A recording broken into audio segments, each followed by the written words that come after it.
The Taste of Belonging by Jordan Dickerson. "Can we turn the radio off, please?" said Alison, riding in the passenger seat of Ben's car. "But they're about to announce the new missing persons," said Ben, driving the car. "I want to hear if they have any leads." "There's a new one at least every few months," said Alison. "What I'm trying to talk about is important." Ben took a deep breath and switched off the radio. "Thank you," said Alison. "I just can't believe you told your friends about how I released animals when I was younger." "Trust me, they love those stories," said Ben. "They probably think I'm just this weird girl who's out of control," said Alison. "Come on," said Ben. "That's only half true." "Ben, I'm serious," said Alison, while Ben laughed. "They think it's cool," said Ben. "And with this group, you're going to hear some college stories tonight that will really shock you. Trust me, they love animals as much as we do, and they loved your mugshot." "You are unbelievable," replied Alison in frustration, while Ben bounced with laughter. "Seriously, babe, they're going to love you," said Ben, more calming now. "Because I love you, and I wouldn't be taking you to meet my closest friends if you weren't the most beautiful, inspiring, passionate person I know." Ben picked up Alison's hand and kissed it. Alison smiled in return, and they continued their drive to Jude and Liz's house. "I can't believe we're this late. If I hadn't spent so long on my hair," said Alison, as she and Ben walked the brick pathway to the front door of the house. Through a large window, Alison could see a short woman with glasses, a man who looked like he could be a personal trainer with no hair left on his head, but plenty on his face, and a thin, handsome man, all with glasses of wine in hand, having a riveting conversation. "Babe, relax," said Ben. "Look, they probably don't even realize we're late." The woman in the window noticed Alison and Ben coming down the pathway, and she smiled and waved at them enthusiastically. The two men with her turned around, noticed the couple, and joined in on the waving. "See," said Ben, "they're not bloodthirsty." The woman and the men walked off from view to some other part of the house. Alison and Ben reached the door, and Alison said, "I just want them to like me." Ben put an arm around her, pulling her close, and said, "This is going to be great. Trust me."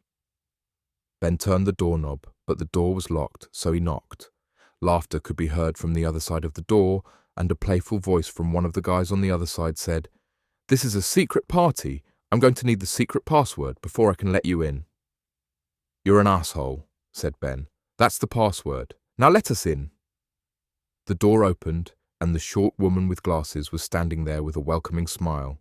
She said to Ben, "You know Zach's humor."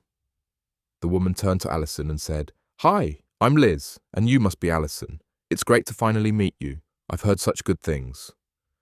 "Oh, thank you," replied Alison as she awkwardly received a hug from Liz. "Benny always knows how to pick the pretty ones," said the thin, handsome man, emerging from behind the door. "Oh my God, and I love her hair." The bald, bearded man Alison saw in the window entered the doorway with 2 glasses of wine in his hands. He handed one to the thin, handsome man and said, "A compliment from this one doesn't come easy, so feel honored along with welcome, Alison." He extended a hand to Alison, and as they shook, he said, "I'm Nicholas, and in case he forgot to mention it, which he often does, that's my Zach." "Enchanté," said Zach as he stuck a hand out to Alison, which he did not wait for her to shake. He turned his attention to Ben and said, "Have you been keeping up with the news about the new person missing?" "We turned the radio off in the car," said Ben, glancing quickly at Alison and then back to Zach, "but we can talk about it later." Nicholas, Zach, and Liz led Alison and Ben into the dining room of the house. The table was set for 6 people and had on it plenty of wine and plenty of food, from stuffed mushrooms to avocado toast bites to wild mushroom risotto to eggplant involtini to zucchini noodles and pesto to jasmine rice to roasted veggies and large helpings of salad. Alison looked at Liz and asked, "Is all this vegan?" Before Liz could respond, a voice answered Alison and said, "It sure is. We don't hurt animals here." Alison looked to see who it was that answered her and saw a man with a big toothy smile and a waistcoat over his plaid shirt walking into the dining room from the kitchen. "I hope you came hungry. The last dish is in the oven now. Yeah, because he was cooking extra slow for you two, said Zach, before taking a sip from his wineglass and receiving a light slap on the arm from Nicholas. I'm so sorry we're late. It's all my fault, said Alison. She extended a hand to the man and said, You must be Jude. And you must be the lovely Alison Ben has told us all about, said Jude. He pushed aside Alison's extended hand and gave her a hug. The hug came as a shock to Alison, and by the time Jude had let go, it had grown uncomfortable. Alison did not let her smile falter, and Jude stepped back and put an arm around Liz. He said to the room, My friends, my family, let's eat. Everyone sat down at the table, where the wine flowed, the laughs rang, and the delicious food got passed around.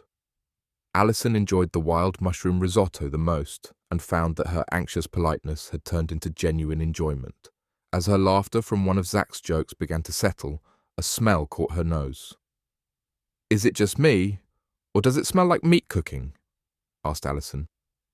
The whole table went quiet and looked to Jude.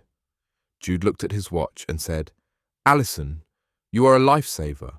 I was so excited to have everyone here that I forgot to set the timer on my phone. I'll be right back. And with that, Jude stood up from the table and went into the kitchen. Alison's anxious politeness began to return, and she said to Ben, I thought everyone was vegan. She glanced around the table and saw that everyone was staring at her, some with solemn faces, like Ben and Nicholas, and some with eerie smiles, like Zach and Liz. Liz reached over, touched Alison's shoulder, and said, We are, but this is a little tradition we have that we'd like you to be a part of.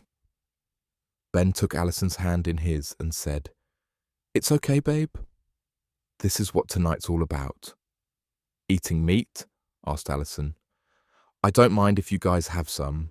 I'm not here to judge anyone, but I don't think I'm going to have any. I don't even like the taste.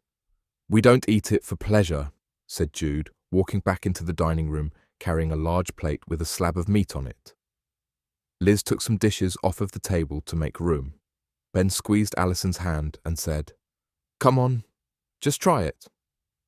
Jude set the meat down on the table and Alison stared at it. To her, it looked like pork, which was one of her least favourite meats even back when she did eat it. Jude cut off a small piece and picked it up with a toothpick. He brought it over to where Alison sat, dropped to a knee, and held up the meat on the toothpick as if he were using it to propose to her. There's no pressure here, Alison, said Jude. The choice is completely yours, but I would love for you to join us.